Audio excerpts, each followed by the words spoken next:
निवडणुकीसाठी गुंड ठेवावे लागतात. मदत केलेल्या गुंडांच्या काही कृत्यांवर पांघरुण घालण्यात येतं. शिवसेनेचे नेते रवींद्र धंगेकर यांच्या वक्तव्यानं सर्वांच्याच भुवया उंचावल्या.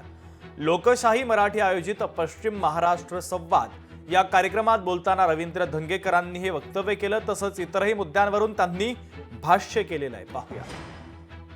गुन्हेगारीला जर बाजूला ठेवलं नाही, गुन्हेगार आम्हाला कशाला लागतात तर निवडणुकीसाठी लागतात.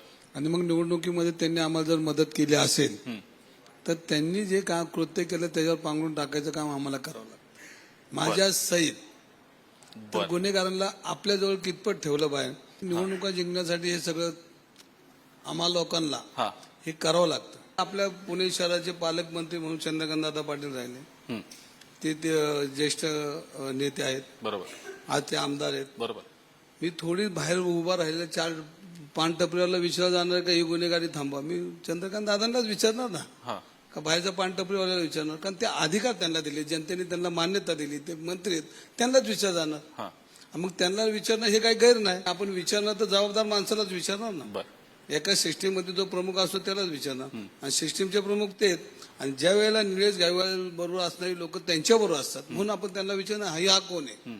मग हा कोण आहे तर मग हा तुमच्यापाशी काय करतो, आणि हा करत असताना पोलीस स्टेशनमध्ये तुमची निरोप का पोहोचवतो, हे सगळ्या माहिती असतात ना. आणि शेवटी त्या माहितीच्या आधारे आम्ही बोलत असतो.